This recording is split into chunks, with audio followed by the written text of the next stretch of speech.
from the legendary Van Autograph, one of the founders of this cool van. But how are you, Steve?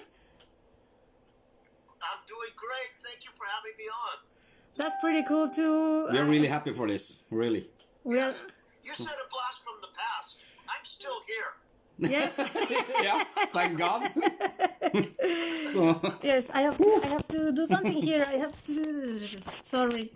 And you are for this legendary band, of course. You've been part of this band first.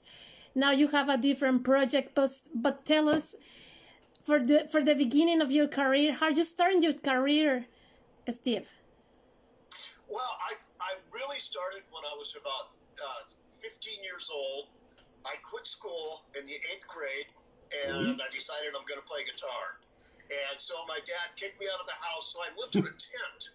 And I started playing. I got myself a Stratocaster. It was right when Jimi Hendrix died, because I was a big Jimi Hendrix fan, and that was in September 18th, 1970. Yeah. And that was it. I just decided I'm going to play guitar, and my favorites back then were like Jeff Beck, and I listened to a lot of Jimi Hendrix, of course, and Jimmy Page, and David Gilmour. And the last person that I was influenced by was Alan Holdsworth.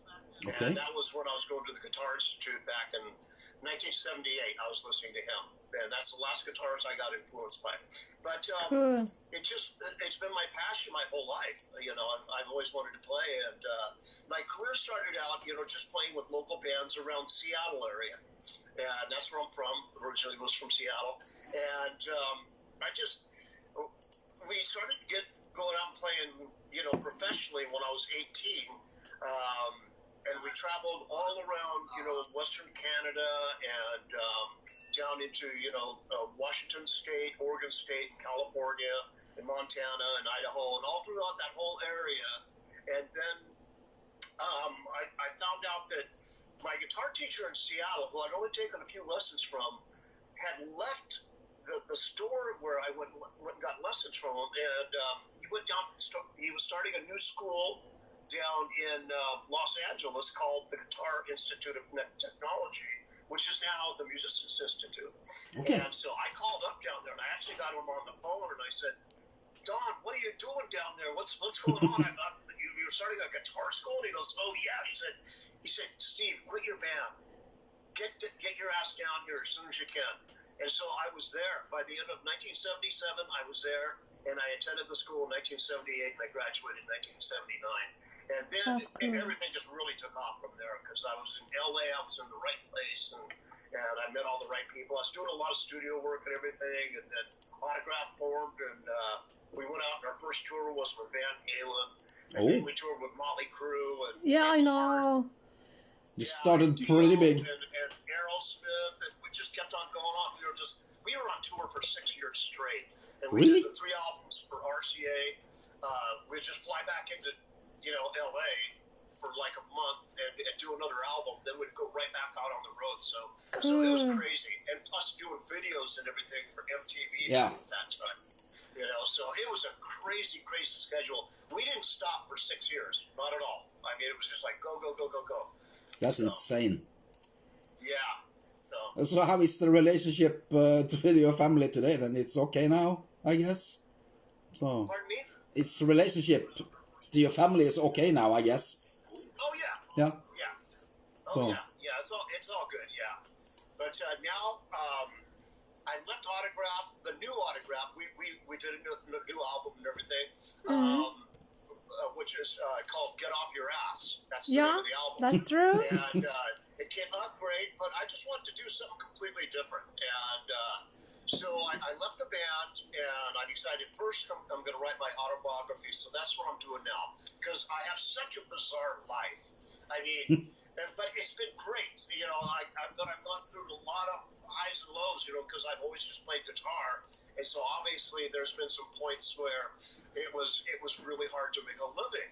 And so I talk all about that in the book and everything, and what led me up to playing guitar, and it's actually very fun. It's a funny book, It's not anything real serious in it, because I look back at my life and it makes me laugh. Of course. I just think, you have fun. What a weird story my life life has been. You know, so I thought, you know, a couple of years ago, people kept on saying, man, you've got to write a book about your life. And so I started jotting down all these little ideas and all these memories. And so now I'm writing it, and I'm about a third of the way through it. And so it's just been a lot of fun. And writing a book about yourself, it brings back all these memories, too, of those times that you lived in. Right now, I'm like in the era where it's like the mid-'70s, you know. Yeah. And then the 80s is going to be, you know, that's going to be More crazy. Of course. You know, of course, you know, then into the 90s and up till now. So, and I'm going to do that. And then I have a new project also that I'm working on. It's called Blue Neptune. Yeah, tell us about it. You know, when I got that name, me and my girlfriend at the time, you can actually listen to, online, you can listen to what other planets sound like. They actually have audio from these different planets, the sound that they emit. And so we were listening to that. And I remember when it got to Neptune, we were listening to Neptune, and I thought, wow, it sounds really sad, you know. And so I thought, what a cool name, Blue Neptune, you know, for a project, you know, because it's sad as blue. And so I just thought, I thought that would be a cool name, because that's what the planet sounded like. It sounded like it was sad. But this new project you have, it's heavy metal, hard rock, a different genre of rock. What's that? You mean Neptune, Blue Neptune, yeah. I'm sorry. Go ahead and say it again. The Blue Neptunes, you say, this new project you have, it's music, right? It's heavy metal, hard rock, glam, different.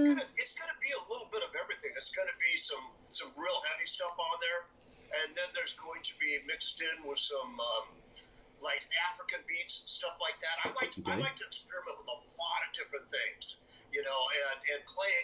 It inspires me when I come up with different you know, beats, then it inspires me to play differently and write differently. So I come up with all these different things just by coming up with a beat. You know, if I came up with, like, say, an African beat, you know, and then it makes me want to play something completely different. And then it can go into something heavy from that point on, but I just like to experiment. And I like classical music a lot. And so I thought I'm going to incorporate a bit of that, you know, actually with the strings and everything, you know, because I like to write string parts, you know, cello and violins and everything.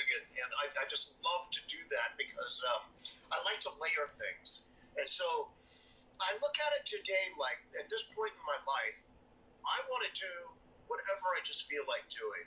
You know, I'm not really looking for the album to be a smash hit. I just want to do something that comes from my heart, something that I feel emotionally inside, and be able to share that with people.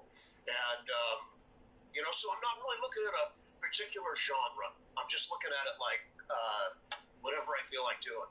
And I have some great players that are going to be on it. I'm not going to mention their names yet. Okay. They're pretty popular players. Okay. You know, and, so that's going to be a lot of fun. Do you play something else than just guitar? What's that? Do you play something else than just guitar? I started off on bass, believe it or not. I started on bass in 1967, and but then I was such a Hendrix fan, you know, that when he died, I switched over to guitar on that day, as a matter of fact. And I got a Stratocaster. I traded in my bass, you know, for a Stratocaster. And but I also play a little bit of keyboards. What I do on keyboards is I don't really practice keyboards. What I do is, like, when I did my solo album, I did a solo album that was released in 2004. It's called Network 23. And I played all the instruments on it. I even programmed the drum parts on it. But then I had real drummers come in. I had Chris Frazier, who used to play with Steve Vai. And now he's playing with Foreigner.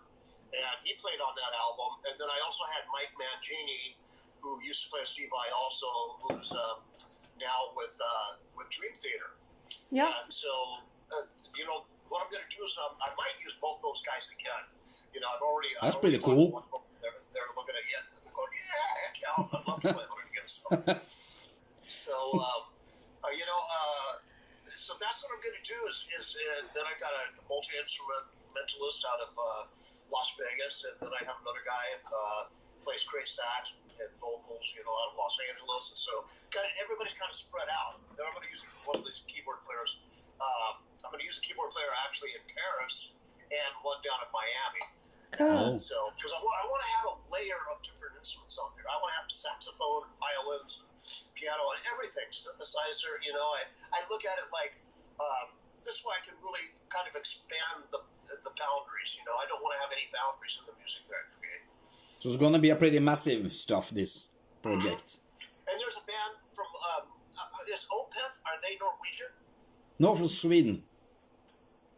They're from Sweden, yeah. I remember Steven Wilson produced an album of theirs. You know who Steven Wilson is? No, sorry. He's from Porcupine Tree. I don't know if you've heard that group. Very progressive, kind of. It's heavy at times and then mellow at other times. But he produced one of Opeth's albums, and I really liked the way that sounded. So and there was a lot of dynamics in it. And that's what I like, is they have a lot of dynamics. So it's just like so it's gonna be like a drama music, like a little bit like this. What's that now? Little bit of drama music. Let's I don't know to explain how, yes, but absolutely. yeah. Yes. That's cool. Cool. So And So that's what I'm doing now. I heard the weather was kind of cold there now. it's cold, start to be dark, gonna be winter, so it's gonna be shit not for exactly 7 months the now. best. So Yeah, I was talking to a friend of mine, Espen, and he lives he said about an hour outside of, or about 2 hours outside of Oslo. So I'm not sure where he's at. Probably maybe further north than you guys.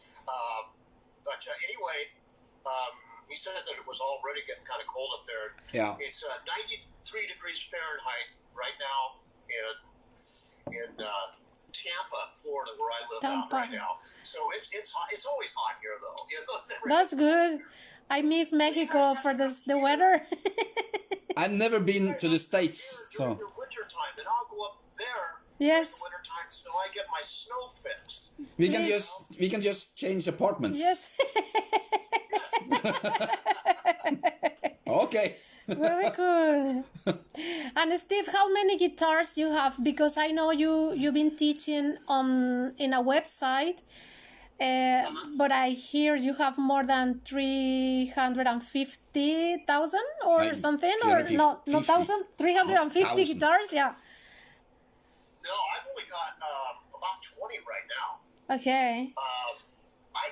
I gave a lot away. Back in the 80s, they did a couple guitar contest giveaways. I had so many guitars, I didn't know where to put them, because and most, like, I think I only paid for 2 of them. All the rest of them were free. A lot of Jacksons. And, So it's like sponsors stuff. I gave a lot away, in these contests that we're having in the guitar magazines, and then I gave 4 away to the Hard Rock Cafe. Cool. That's So nice. those were circulating around. I heard that one was in Hong Kong, one was in Sydney, one was in Paris for a while, and Cool. one was in Miami. And so, but they kind of move stuff around sometimes. They'll leave them there for a few years and then they move them around. Yeah. Because the person that said they saw it in Miami, they said, no, it's not there. But the Hard Rock Company, they have big warehouses where so many people donated, they don't have enough, of the cafes, the Hard Rock cafes, Yeah. Yeah. to put all the instruments up. So sometimes they take them down for a while, then they put them back up, or they move them around, they circulate them, So we can maybe meet in Hard Rock Cafe Oslo then? Pardon me? We can meet in Hard Rock Cafe in Oslo, Oh, yeah. because we have that.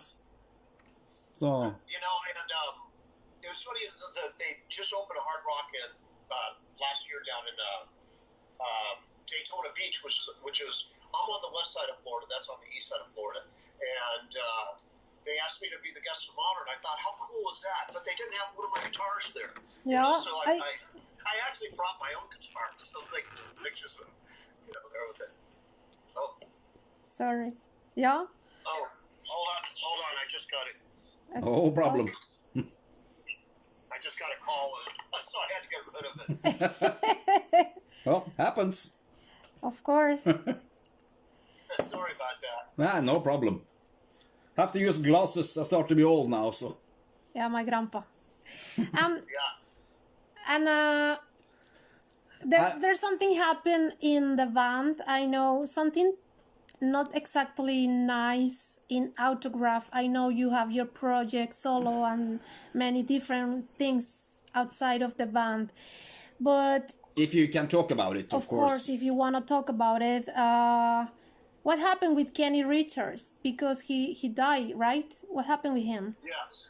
What happened? He was living out in Palm Desert, which is a couple hours east of Los Angeles, and he was mixed up with some drug people, and they said it might have even been people from because Kenny actually said it's people from the Mexican drug cartel. Oh. I'm going, oh boy, that's not good. Of course not. No. Yeah, and so the next thing I know, after he said that, a couple months later, they found him.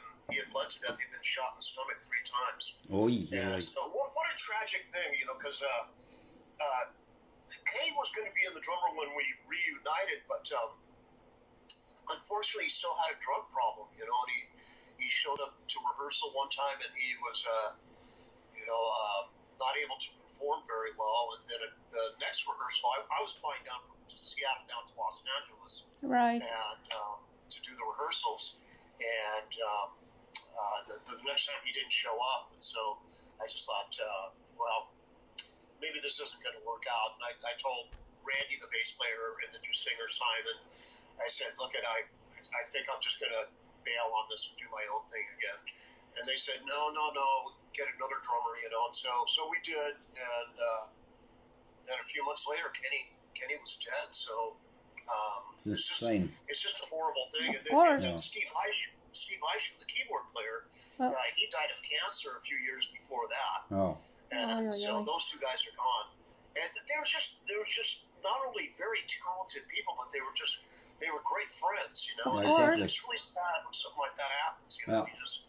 And I've known Steve Isham from Seattle, and the funny thing is, I met him. I had a party at my place in Seattle in 1976, and then I met him again 4 years later. He was moving out of an apartment in LA that I was moving into, and Okay. we couldn't believe that out of 16 million people It's in him. Los Angeles, that we were actually, he was moving out of this same apartment I was moving into. I'm going, oh my gosh! But, so we kept in contact, and then a couple years later, of course, we ended up being in Autograph together. So And I guess it was that part of it was meant to be. Yeah, I Yeah, guess it is. yes. Have to be.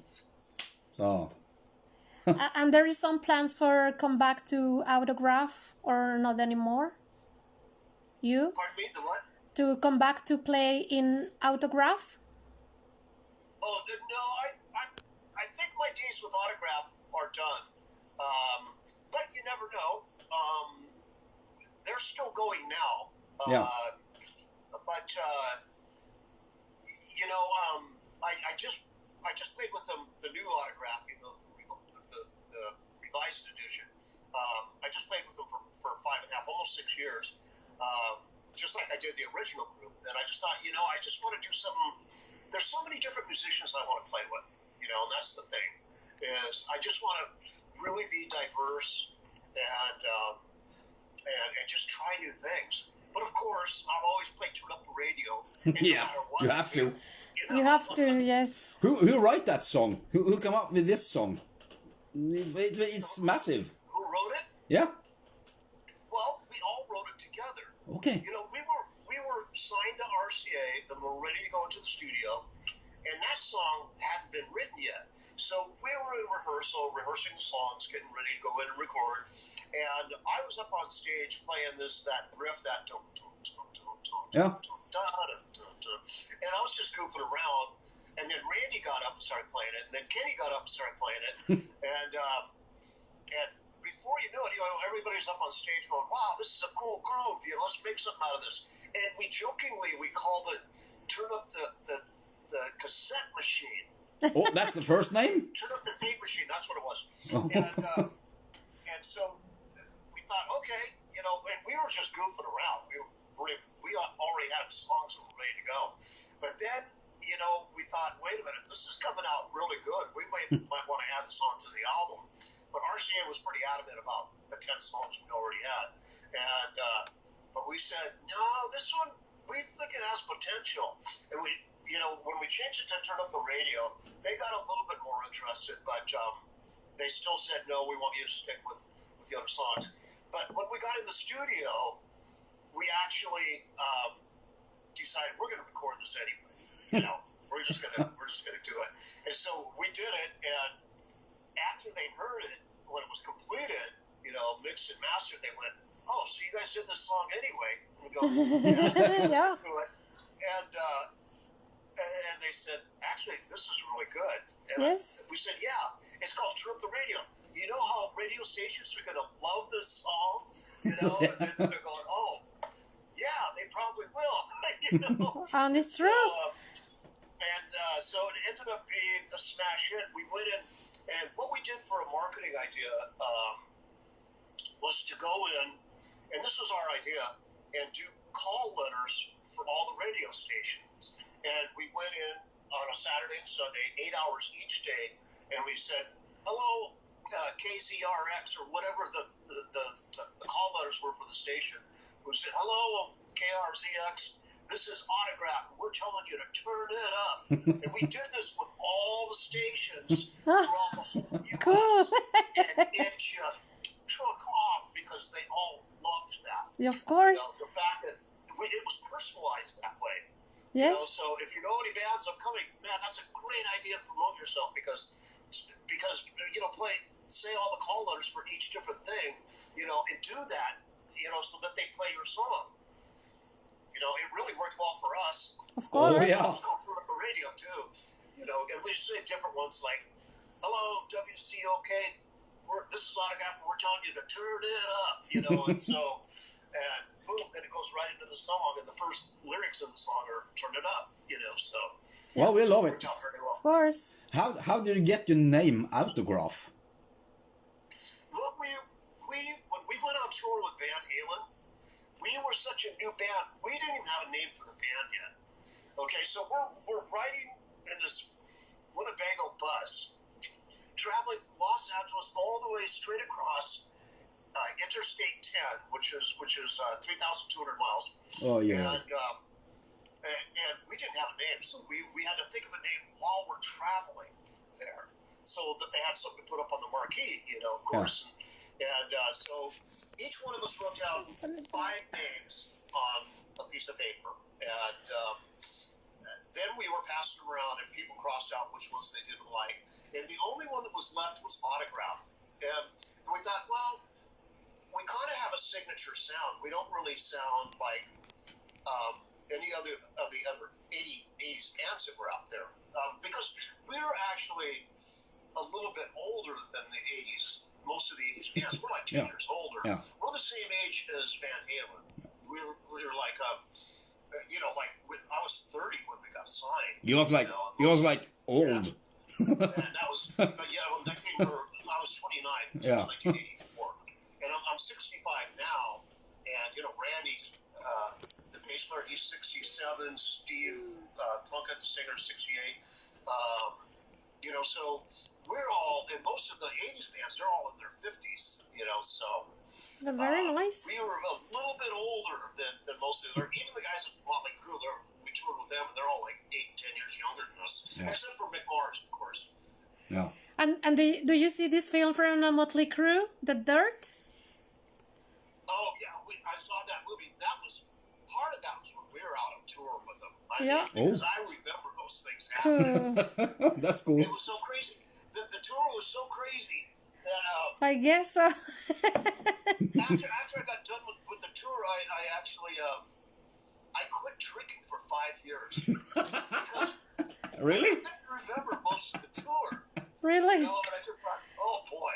There was so much cocaine and so much alcohol around constantly, and of course women and everything, and so it was just, I would wake up on their tour bus, they would wake up on our tour bus. It didn't matter because we're all going to the same place, but we don't remember how we got there. The bathroom door on bus was to the right-hand side. If you're looking towards the front, and the bathroom on their tour bus was on the left-hand side. If you're looking towards the front, and I accidentally peed in their closet because I thought Oh my. I thought that I was on my tour bus. I peed on their tennis shoes. The roof tennis shoes. Crazy dudes. So is that true? All that things happen in the movie, for example, all this craziness. Shame the van is not invited in this movie. I'm fan of Motley Crue, and that's why for me it's very very nice to hear these stories on with them and your band, of course, and cool. That's pretty cool. And I'm sorry. And you still keep in contact with them for maybe make something together or not? I haven't been in contact with them for so long. The last time I talked to Tommy was probably, I don't know, maybe 10 years ago. Oh, okay. But, we just kind of lost contact. I changed phone numbers. They changed phone numbers. No. And Moving around, but, so. We run into all these different, doing these festivals and everything that we were doing, that they're still doing. I'm just not doing it anymore. But it was like a family reunion because the guys from Quiet Riot and Cool. Rest in Peace, Yes, yes, of course, of course. I've known him since the 80s. So. And so, but all these guys from Orange, from Cinderella, and all the popular 80s bands, it's like we all kind of knew each other back in the 80s, but,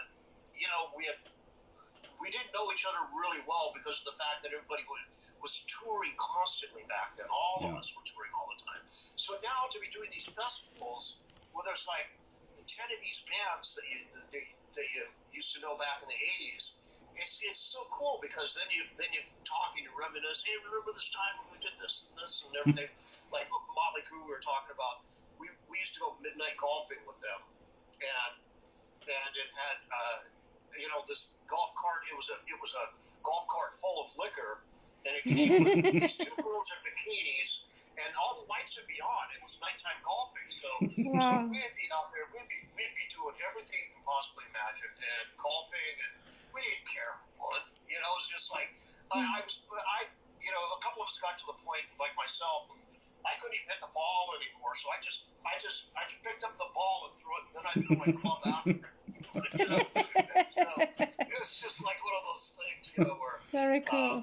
we just did it. It was just over the top fun, constantly. Of course. So when you're looking back, do you want to do it again? Do I want to tour again? No, you want to do it again? Go It's back and crazy do it things. all over again. I don't know if I'd survive. Oh, it's a hard life. What's that? It's a hard life. Yeah. So, I want to say something because you told me you are part Norwegian. Yes. Your mom, your father. Because Lynch is mainly Irish, of course. Yeah. And then I have a bit of French in me, and then a bit of Norwegian. On my mom's side, I'm Norwegian. Okay. Oh, cool. Do you know where from Norway? I don't know. I'd like to find that out, though. I think I'm going to do that. That Ancestry.com thing where you can track exactly, what percentage of each different nationality that you are, and you can also find out what region you came from. Exactly. Those places, so. Well, nice to find it out. Yeah. Because Norway is not that big, so maybe you're Right. maybe you're from here. No, when I do this genealogy test, then I'll let you know. Yeah, that will be really cool. So What part it was, yeah, it will be really really cool to know. Amazing, of course. So do you know how many generations back it is? It would be, let's see. It would be 3 back. Cool. 3 back, so it's not that long. It's long, but not so long. Yeah. Huh. And it's the same with my French heritage, and it's the same with my Irish heritage. It's all about 3 to 4 generations back. Okay. So it's fairly recent. Yeah. You know what I mean? All of them are. It's all within, either the late 1800s or the early 1900s. Yeah, have to be. Yeah. Yeah. Yeah, tell me when you find it out. That's cool. Yes. It will be really cool to know. Interesting.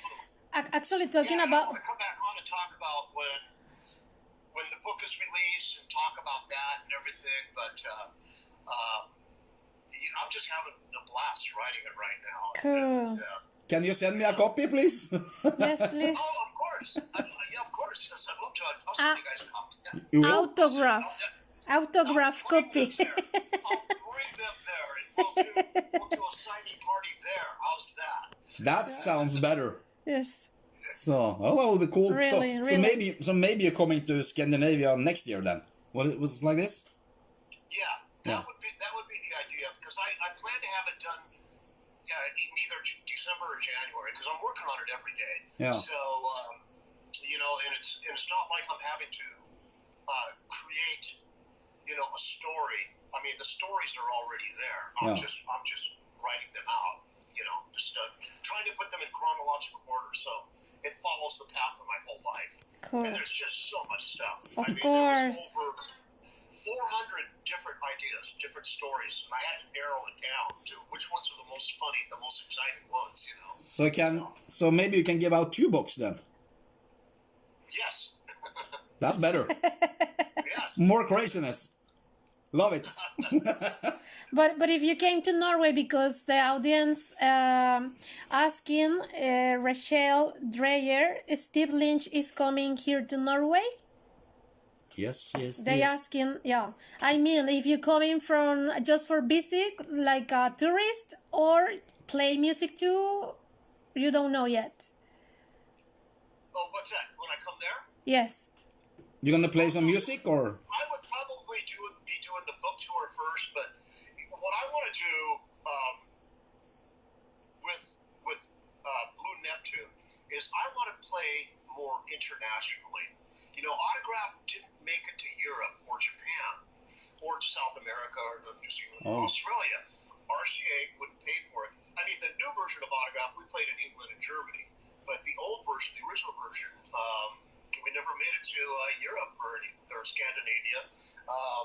So that would be my thing that I would be focusing on, is I'd be focusing on more of an international audience. Of course, I want to play the States as well in Canada, but basically I really want to get back to, but I've been to all these countries. I've been to 20 different countries when I was doing guitar clinics. Yeah. I was promoting my books, I don't know if you know about my books. They're called The Right Touch, books 1, 2, and 3. The first one I actually released in 1979. It's about the whole two-handed technique, and the theory behind it all. And so I want to go out, and I would like to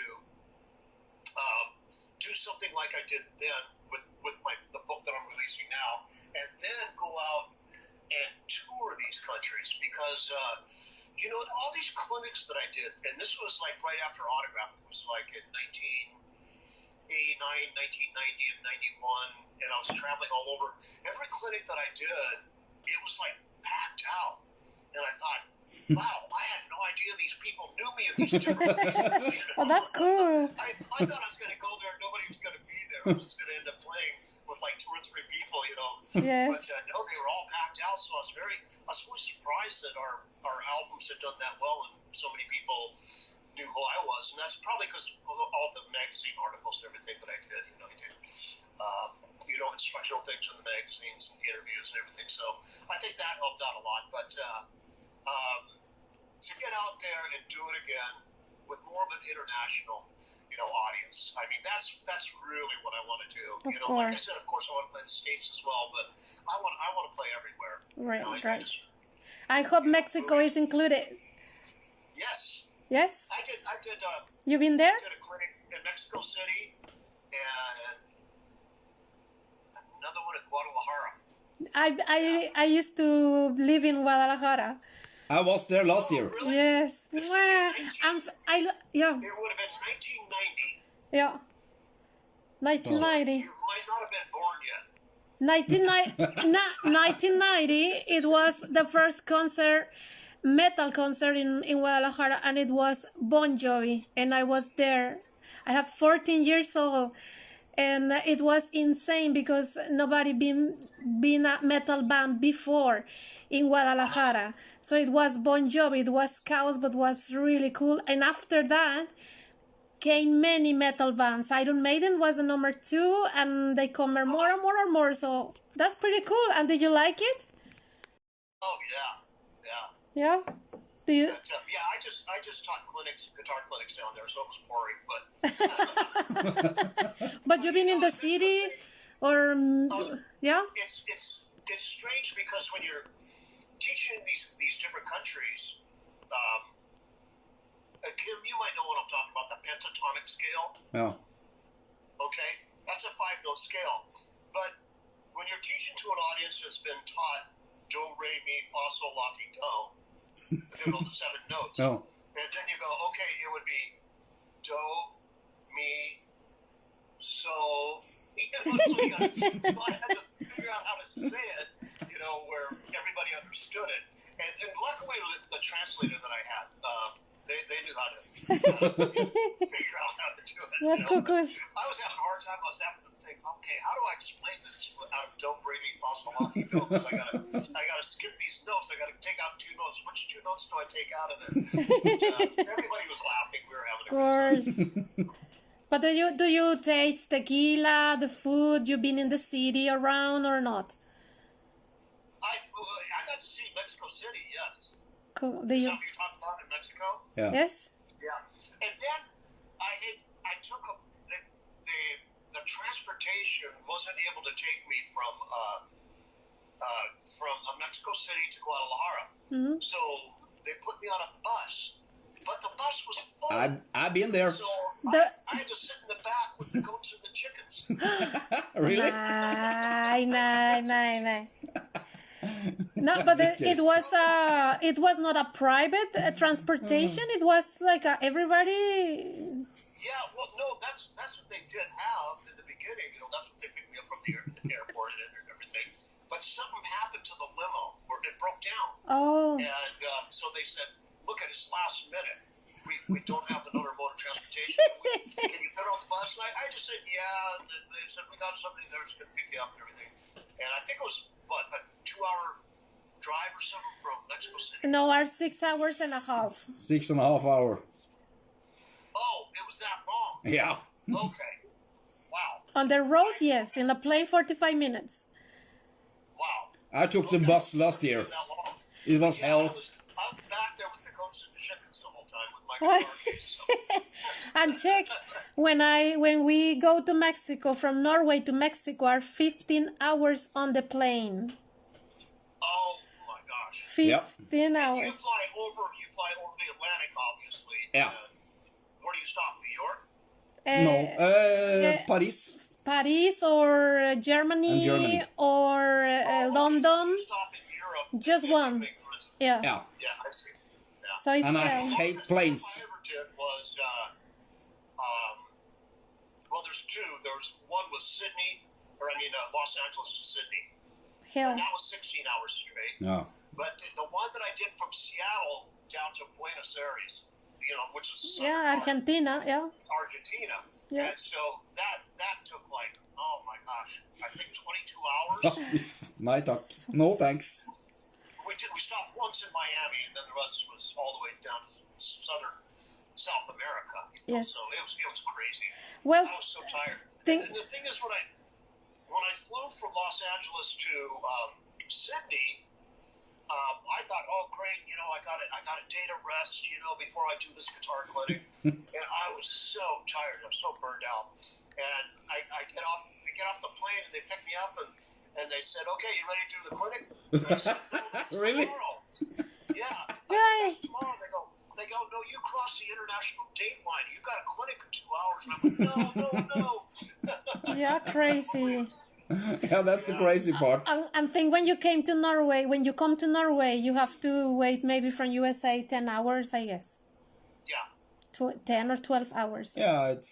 So right now you are 6 hours different from me.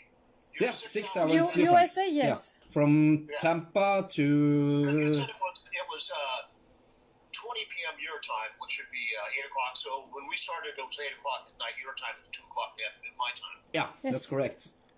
Yeah. So I'm going. Here is night. Yeah, it's dark now. It's winter dark, shit is yeah. coming. Don't like it. I hate winter. Really. Oh my God. I hate snow. I hate ice.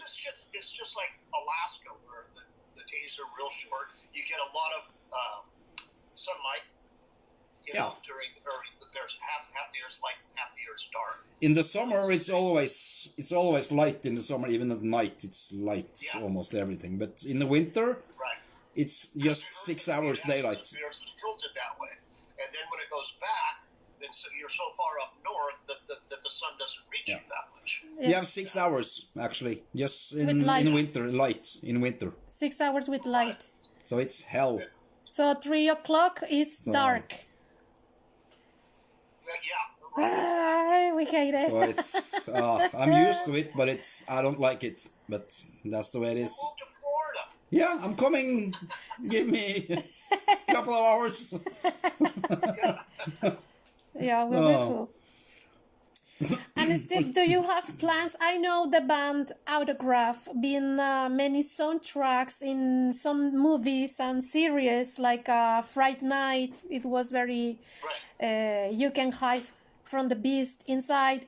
Youngblood, like father, like son. Actually, in the series, Jag husker ikke. In a series. Rat was another one.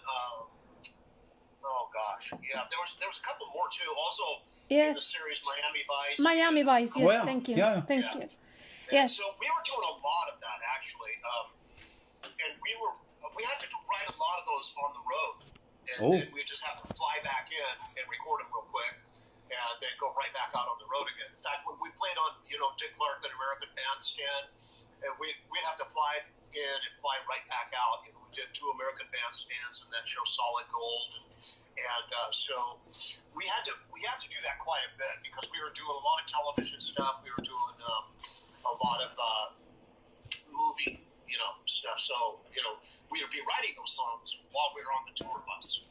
So it was like I said, it was nonstop. I mean, we were constantly working. But I wouldn't have changed it for the world. It was a lot of fun. I guess. Well, we had a fun life, so I'm still going. Still counting. Yes, I'm still going, damn it. That's cool. But what I mean, my question is to, many of the artists or bands are making now like movies like Rammstein, Metallica, Queen. Do you have some plans for Motley Crue? Do you have some Def Leppard for make some kind of these things or not? Not just in a book. I'd love to be involved or something like that. But one thing that I have learned in my older years is to do one thing at a time and put all your energy and all your focus into that. Because when I find myself doing too many projects, nothing gets done. Yes. Now, if I was offered to do something like that, and it was on a time limit, then I would take that time. If it was just for a short amount of time, and then I put all my energy into that. But right now, I'm focused on my book, and then once the book is done, then it's Blue Neptune and nothing but Blue Neptune after that, and then I'm going to be thinking about because I already got ideas for another book that has nothing to do with my life. It's just my thoughts on everything because I've done a lot of reading. I've watched a lot of documentaries, and so I have a different perspective. And I've done this since a young age. Since I was, 15, I also started reading a lot because I was living in a tent. So I practiced and I read, and I got into some very esoteric type subjects, and I'd like to expound on those. I'd like to share those with people, what my thoughts are on all kinds of stuff. Everything from ancient aliens to archaeology, to time travel, to all these different subjects. I've studied in all of them, so I'd like to share that information, with people. And I think that'd be a really fun thing to do. So that would be my next thing to do after I do the Blue Neptune thing, or when I take a break from it.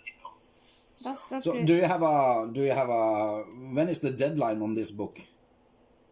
Well, I'm looking at, there isn't a particular deadline. The publishing company wants me to basically have it done by January, but they said we know that writing a book could be a bit tedious. But I'm writing on it every day, so I'm looking at it like I'll probably be done by the end of December. Maybe the This first year. two weeks in January. But I'm writing it myself. I'm not using a ghostwriter. And I figured,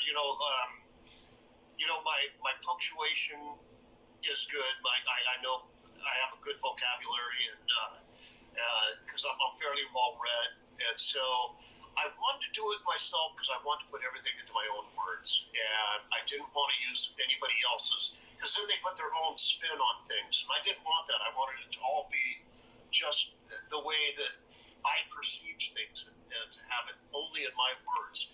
And then, of course, they will do some corrections in it, but I keep reading back over, from the beginning to make sure that I've written it in a very, entertaining way, and, with a lot of humor and everything in there. And just last night before I went to sleep, I was thinking, I got to change the wording on this one sentence to make it even more funny. It says the same thing, but I want to make it more funny. So I thought I'm gonna add this in right here. So, but you're constantly thinking about it, and that's what I'm talking about. Putting your focus on one thing like that. That's where your thinking is. That's what you're thinking about. That's your perception during the whole day is getting that one thing completed. But if you're scatterbrained and you're doing all these different projects, then it ends up being very difficult to be able to get anything accomplished with the right proficiency that you want. Right. So when you don't have anything, just relaxing, what do you like to do? Just no music, no books, no projects, just relaxing. What do you like to do? Oh, I watch Netflix. Okay. Well, that works. And more now with the corona situation, right? You cannot go out. Yes. It's worse. I'm self-incarcerated. I stay at home and I wear an orange jumpsuit. So if you like to see, okay, I'm sorry. Go ahead. I teach, and so I'm going to start teaching online. Just like for a day, 1 day a week, and I also there's a beautiful park down here on the water, and I go hiking through there almost every day for like an hour, and then I also I watch a lot of documentaries because I'm a data whore. I want to know everything about everything, or at least as much as I can about all these different subjects that I'm interested in. Yeah. And I just love conversing with people that are of a high intellect in these different fields because I learn so much from them as well. So. That's cool. That's really cool. And do you follow a series on Netflix, something that you really like it? To see, this series, this movie is really cool. Which will be, what is your favorite, for example? Or what are you watching now? Oh, what I'm watching now is I'm watching this oh gosh, I just watched it last night. There was this thing on it's called Missing 411, and it's about these hunters that go out into the wilderness throughout the United States, and they just disappear, and they disappear with their guns, with their backpacks, with everything, and they don't know. And this has been happening for decades, and they don't know where they disappeared to because they weren't killed by an animal. I mean, they were heavily armed anyway, and everything's missing. And it's happened with hikers as well, but it's the oddest thing. And then there's hot spots, like one is in the Sierra Mountains of California, where that's a real hot spot where there's been like 300 people just in this one area of the park. It's by Yosemite National Park it's all hunters that have just disappeared. And so it's this phenomenon, and it's this guy that's been investigating it for 3 different decades, and so the documentary was all on that. And they actually got to the point where they said the only explanation is they either went into maybe a different dimension, or they were abducted, and so to get them to actually say that, because after investigating for so many years with the local police, with the FBI, and that's unusual for the FBI. They said, that was another thing they said, was they said, for the FBI to get involved have to be serious then. Missing hunters. Yeah. That's extremely unusual. But there was cases where they just completely disappeared. And they're just gone. No trace of them or anything. In fact, they had tracking dogs. Dogs can track the scent. Yeah. And they only went to the spot where they were supposed to be, and then their scent was just gone. Wow. So Interesting. and they did walk back because they had professional trackers out there to look for the footsteps, and they said they walked to here and that was it. And so it's just a bizarre thing, and I found the whole thing fascinating. But that's the kind of stuff that I like to watch, because I like to watch things that are not based on speculation or conspiracy or anything like that. I like to see the real professionals out there in the field investigating these things. Yeah. Because that fascinates me, because they're beginning to come to these conclusions like, well, look, there is no other possible explanation for these things. And so it has to be something to do with, another dimension or being abducted. That's the only thing that comes out. Crazy. That's the only thing that even the FBI agents that they were interviewing were talking about it. They said, look, that's like the only explanation. They just up and disappeared. There's no sign of them. That's crazy, Yeah. because people just disappeared. They're just gone. Just like dust. Yeah. So. And these kind of topics are becoming more and more commonplace. It was the Discovery Channel that first started airing, about this stuff years ago, back in the 80s, actually. And then the Discovery Channel broke off into all these other channels like National Geographic. They have the Learning Channel. They have, the Science Channel. Very cool. History Channel and all that. So all of these are my favorite channels to watch. Yeah, Because I like to watch. We're watching the same. So. Yeah. And so it's become very commonplace. Oh, good for you guys. Yeah. So, and I think it's more widely accepted in Scandinavia and Europe and New Zealand and Australia, because even back when I was with clinics, I talked to people about this, and they were much more into this type of knowledge than the typical, Americans. But now, in America, it's become very popular too. It's not just folklore anymore. Now people take it really seriously, because you have, eyewitnesses like seeing strange flying phenomena, like people from NASA. Okay, when you have astronauts swearing what they saw was real, and fighter pilots and everything, and you see, these real legitimate sources, coming forward and explaining, like, look, and we got it on footage here. You can see it. Here it is. How do you dispel that? And do you believe do you believe in ghosts and these things or not? Yes, I think ghosts are like a human residue that's left over.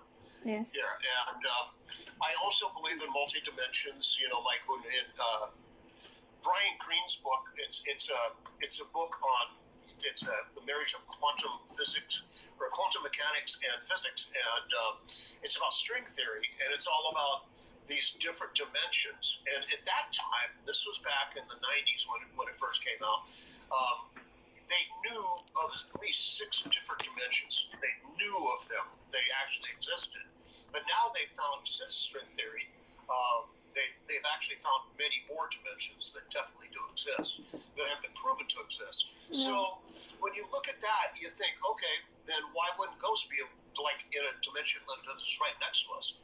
And they say that, and I was thinking about this, and I wrote about this in the book. My early days when I was really young, like when I was 13, I was taking LSD. And, that was early. Yeah. And, it was funny because I was just watching this documentary on famous people that still took LSD, like Sting. He still takes LSD. I will try to. Okay. And so I was so young, but when I was on LSD 25, the purest form of LSD that you can take, I noticed walking out in the woods. I went up to a maple tree, and I could look at I could actually see into my hand and see the blood circulating in my hand, and I held up the maple tree, and I could see the chlorophyll circulating in the leaf of the tree. And I'm going, you know what? This is all connected. It just kind of all came onto me all at once. And all of a sudden, it's like a part of my brain opened up where I was multidimensional. Wow. And I thought, wait a minute, well, you know, this could be that I just took a drug that connects different receptors in my brain, okay, neurotransmitters. And I'm thinking, maybe this is what schizophrenics, they have those connections to different dimensions, because when they go into their other, you know, into their other dimension, it's just as real as the one that we're in now. Yeah. And that happened to me while on the drug. I would be in another dimension. It would be just as real as the one I was in previous to taking the drug. So. Well, But- you never know. So. But you have experiment too with ghosts, haunted places, or never? You know, I haven't gone that far into it, but I wholeheartedly believe in all of that. I mean, I definitely do. I mean, I've felt presences around me because I'm sensitive to those kind of things. People have taken pictures of me with orbs all around me and everything, and you know, it's always the kind of the amber colored orbs or the light blue ones. And they said this is really positive, you know. These are like orbs that have positive energy that go around. You know, there's other orbs that don't have positive energy, but they said, you know, these are. I had them examined, you know, and they said, no, these are very positive orbs that are watching you, because they must find you very interesting, Steve. Yes. Yeah. There's a lot of them around. And Steve, this 2020 and the 20 and 2021, what are your plans? I know about the book, I know about Neptunes and make a tour, but you have another plans or not? No, what other plans other than that, you mean? Yeah. Okay, well, like I said, after Blue Neptune, then I want to sit down and write a book about the topics that we're discussing, like right now. I mean, there's a lot. It goes into religion, you know, it goes into the universe. You know, I know a lot about, you know, the discoveries that the Hubble Space Telescope was made and everything, and putting that into words for people to understand, and all about the Drake equation, and that is the possibility of carbon-based planets with water on them that are in the Goldilocks zone. The Goldilocks zone is just the right distance from whatever sun they're from, where it can't produce life. And Drake, the equation, is taking that just in our Milky Way galaxy and looking at it like, okay, we have 200 billion suns. So what does that make it? How many? What's the possibility of how many planets with life on are there just in our Milky Way It galaxy? have to be something. And he said at least hundreds of billions, if not billions. Have to be something out there. We can't be alone. Right. And then you look at our next door neighbor, the Andromeda Galaxy, which is twice the size of the Milky Way Galaxy, and you look at that one, it's more condensed also, you know, more concentrated, I should say. And then you look at the fact that there are, you know, the universe is 13 billion years old, and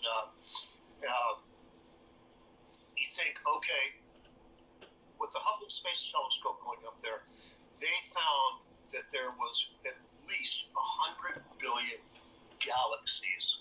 In fact, they did this one experiment where they found a dark area where they decided to magnify just to see what was on the other side of that dark area. They focused on that dark area and they magnified it day by day, and they went further and further in. And then they started to see, oh, there's more stars out there. And then they got further and further in, and they went, no, those aren't stars, those are galaxies. And so it just blew their mind. When I read about it, I just went, oh my God. You know, it's impossible that there isn't, you know, life forms out there, billions and billions and billions of different forms of life, intelligent life. And I look at it like, you could raise the question, well, some of them are like hundreds of millions old, you know, and that much further advanced, you know. And people on Earth will say, oh, they couldn't have traveled here. It's impossible. Well, that's with our stupid, you know. I mean, look at we. I think it's We just possible. learned to fly just over 100 years Of ago. course. I mean, you know, with the Wright brothers, you know. So you look at that and you think, okay, we're still babies in this. We're still Oh, yeah. infants, you know. That's true. So you look at with our physics, you know, which doesn't work, our astrophysics, you know, and it just doesn't work because of the fact that you're thinking of something. What if our species was a million years ahead from now? We would look nothing like we do right now. Exactly. You know, we probably wouldn't have to eat. It would be more photosynthesis. Okay, we would be a completely different advanced, you know, being, and our space travel, that would be just like that. You could be somewhere. So you can't really, compare, their technology with ours because it's something that we would never comprehend because our physics don't go there. We have no chance to understand it, so Yeah. no chance at all. Oui. We could go on for many hours. Yeah, it's true. But that's cool. I'm talking about something funny. Maybe for you will be a little difficult. I don't know. This is the tricky part. Yeah. You know the radio station called La Pajarraca. No, I don't. Oh, well, Well, now you do. I mean, the funny part is because can you record us a message for like, hello, my name is Steve, from I don't know if you want to say autograph or Blue Neptunes, and you are listening La Pajarraca Radio. La Pajarraca Radio eller radio? Pajarraca, yes. Baraka. La Pajarraca Radio. Paja. Ja, men klarer ikke å si det. Jeg vet. Okay, say that real slow. La Pajarraca. Oh, La Pajarraca. Yeah. Okay. Okay, you want me to do one right now? Yeah, if you can. Hi, this is Steve Lynch, and you're listening to La Pajarraca Radio, and I want you to turn it up. Great. Yes. Thanks. That's pretty Well, that cool. was actually perfect because we had we had some artists. Steve Sweet, Michael Sweet Michael from Sweet from Striper. Many as they Struggling. And Great guy. Great people at Striper. yeah, Yeah, and very we talked to Biff from Saxon, and he said, "I have to call you up later, send you a message later." I said, oh, "Okay." And it's going, and it was take 1 hour, and we get 5 messages from him, and he tried to say this 5 times. Here he sent me the And we audio. hear the bottles falling down and everything. It was really funny. That was great. So, but he did it, so it was pretty cool. Excellent. Yeah. It's hard to pronounce. I'm sorry. I didn't think about it when I put the name of the radio. Sorry. So, what do you think about the little bit different interview? Pardon me now? What do you think about the little bit different interview from us? A different... Yeah, this is different understanding. like a different interview because we're talking about everything, not just music. How do you like this? Do you like it? Do you like it? Oh, yeah, absolutely. Love it. So, Yes. don't have to talk about music all the time. It's just nice to talk about private things sometimes too. Just have some fun. Oh, but I talk about music. I like to talk about it all. Yeah. I mean, to me, it's all equally as fun. Yeah. Because I'm interested in all these different things. But to me, I love to converse about all these things because I have many opinions on all of it. So That's cool. I have a lot to share, and I love to listen to people's opinions on things. You always learn listening to other people, and that's one of the things that I've learned throughout life is to really listen. Everybody has a certain amount of knowledge that they can share with you, and it's really good to hear from different people and gain more knowledge from them. That's good. Thank you. Yeah. And I will try, because you're part Norwegian, so I will try to find out your Viking name. If you want it. Trying to find out what? I will try to find your Viking name, because you're part Norwegian. I will try to find it out. Oh, okay. So, You're going to find out. Okay. The You're- last part, The Viking, the Viking. The Vikings. Your name in Viking. My name in what? Vikings. You know Vikings Vikings. because you're part Norwegian. So we are like the warriors from. Spell it for me. I'm sorry, your accent. I'm not hearing it that well. Because in Scandinavia we had warriors 4,000 years ago called Vikings. Oh, the Vikings. Yes. Okay. Yeah, you Vikings. see, you Vikings. pronounce it with a W. That's where I was Vikings. confused. It's just like in Vienna, they don't say Vienna, they say Wien. Yeah, Vienna. You know. So yeah, I was just getting that. Yeah. So, yeah, What the hell is Vikings? What the fuck? What the hell? It wasn't Christopher Columbus that discovered America. It was the No, Vikings. it was the You know Vikings. that, right? Yeah, yeah. It's I will true. try to find out your name. I've watched many documentaries on this where they say the Vikings were here hundreds and hundreds of years before Christopher Columbus. You know. Yes, it's true. It's true. Yes. So he was not the first person found America or conquest No. America. That's a lie. Yeah, So it was the Vikings. we won. That's good. And tell us something funny happened to you in your private life or in a concert with your bands. Something you remember and you want to share with us. Something funny. Oh. Many things, I guess. Yes, there's a good story that I have here where it was when we were touring with Aerosmith. Okay, we were playing in Providence, Rhode Island, which is on the upper northeast coast and of the states, and there was this woman that the poor thing, she looked like she was homeless, and she made it onto our tour bus somehow, and Okay. our bus driver thought that we had invited her on because that's what she told. She said no, they said to get on the bus and wait for her. So we didn't know when we got on the bus, we didn't know how she got on, and she smelled really bad. Ah, So anyway, we thought that somebody had invited her on, maybe one of the crew or something. And so we just, we were, on kind of a schedule. So the bus driver just started driving and got on the freeway.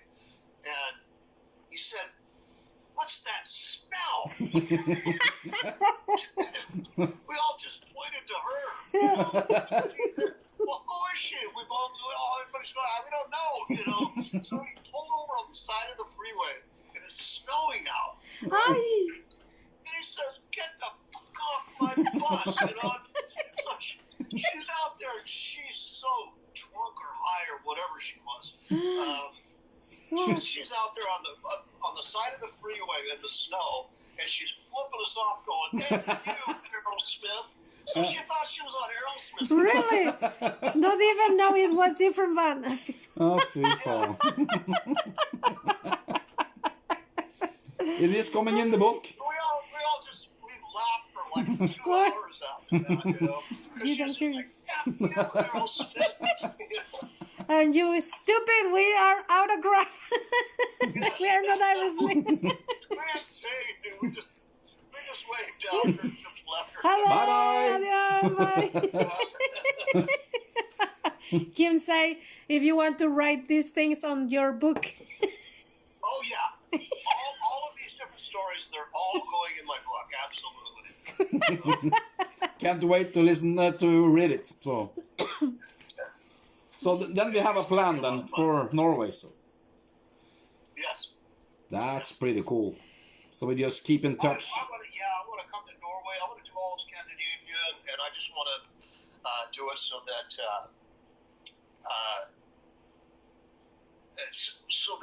I get to reach a lot of places that I haven't been to before. I think what a lot of people are going to realize is, that I'm interested in a lot of different things. Even though most of my life, my concentration has gone into music, obviously, but I just there's a lot of things that interest me, and in that book you're gonna see that there is a lot of that, and it'll it'll be fun to get out to different countries and converse with people and I love traveling because I love talking with different people of different cultures and learning about what their cultures are all about, similarities, dissimilarities, and everything, and just learning as much as I can while I'm out there, and I find that fascinating.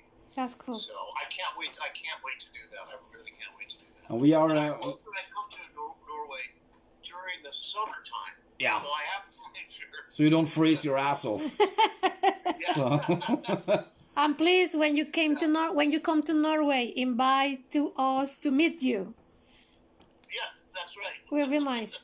And we are just living 1 hour away from Oslo, and we are living 10 minutes away from something called the Old City. It's 400 years old.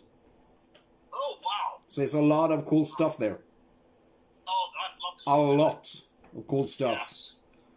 That would be something I'd be very interested in doing. Yes. So, And I used to get these emails from SAS Airlines, yeah. and they said that I could go to a village that was about an hour, I think, north of Oslo for Christmas. And what you do is they have these little cottages there, and they're all done up. They have like all these like little hand-carved toys and everything inside. And they have, these cobblestone fireplaces and all cobblestone streets, and they have sleighs with reindeers and everything. Oh, yeah. And so I thought, man, I want to do this. Go back in time, and it's like you're riding in a sleigh with a reindeer. Of course. And it's winter time and it's snowing out, and you're staying in a little cabin with a fire and everything. And I thought, what a cool thing to do. It's like you're traveling back in time. Yeah, it is. That's cool. Have you heard of this place? I don't remember what it was we have called, it. but I was going to... We have it all over the place, actually. Many places you can That's go. what I thought. I kind of figured Yeah, but that this there is was more specific than one. place. Yeah, but I don't know. I don't know, but we can find that out. Because I know many places you can go to do this. Yeah. To find. It was a village that's just specifically for Christmas. Yeah. And they had the sleigh rides with the reindeers and everything. And I thought that is a cool thing to do. So. So. Yeah, we have many cool places here. So. Kristiansand, kanskje? Park? So you're welcome, winter and summer. Yeah, I'll come in the winter and summer. Yeah, Actually, you can do I that. don't care what time of year. It's fine. Yeah. Very nice. You get used to the cold, so just 10 minutes and you're fine. Yeah. So, I just wear 3 coats and a ski mask and everything. Ja. Because I'm used to Florida weather now. how hot is it? Yeah, I moved from Seattle down to here just over 4 years ago, and the Seattle weather, boy, it just didn't agree with me. I was allergic to the black mold up there, and so I was getting sick all the time. Oh. And so I owned a music school at the time, and I gave my music school away. I just gave the whole thing away, and I had it for 10 years. Because I was just getting sick all the time. I just said, that's it. And I had all my furniture and everything packed up into a truck, and I towed my car behind it on a trailer, and I just started driving to Florida. I didn't even know where I was going to go. Yeah, of course. And I've done that before, though. I did that when I moved to LA, and I just had a friend drive me down there and drop me off. And you always make it because you put yourself into a situation like that where it's like do or die. You have to make something happen. Yeah. So you just do it.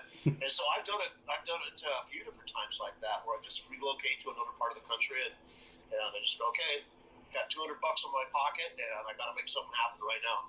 And you do it. So. Cool. Yeah. That's pretty But cool. I will send you some pictures today from where we're living, if you want it. What's that now? I'm gonna send you some pictures from where we're living today, so you can see so you can see the old city. Yeah. Okay. I can send you some pictures today, so you can see it. It's like a medieval town, actually here in Norway, burned witches too in this town. So it's really interesting place. Torture We chambers and everything. So Yeah. Oh, that'd be very cool. I'd love to see that. Yeah. Yeah. it's a cool place, and it's pretty big too. Oh, So I can send you pictures today, so you can see it. Yeah, I'd love to see him. Yeah. it's cool. And something do you want to add to this interview, Steve? Something I want to ask? Add into the interview, or say to this interview we didn't asking you, and do you want to say something we didn't asking you? Oh, yeah, you can ask me anything. Are there people writing in right now? Some people are right, but one asking when you will come to Norway. Everybody, Well, as soon as possible. Because everybody have to know. I want to seek out my heritage roots there as well. So, And I haven't been yet, so I really want to go there. and there is a person from Argentina.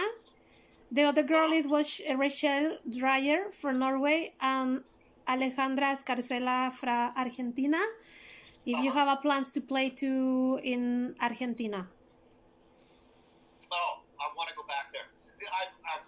I did a clinic in Buenos Aires and La Plata. Mar del Plata? Mar del Plata? Uh-huh. Yeah. Yeah. Yeah, those are the two places I've been there. So, Cool. I thought Buenos Aires is really cool because of all the statues and everything.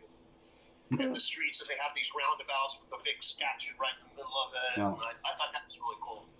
So, Uh, and in Buenos Aires, I thought it was funny because nothing really starts on time. You know, like the clinic was supposed to start at 8, and people would start showing up about 9 or 9:30. So, you know, we wouldn't start until 10, and then we would go out to dinner afterwards, and families would be showing up at midnight or 1 o'clock in the morning to have dinner. And I thought, oh boy, they don't have a schedule. They just kind of do whatever they want, you know. And I thought that was kind of cool. To watch a family with some young kids walk in at 1 o'clock in the morning. I'm going, wow, you just don't see this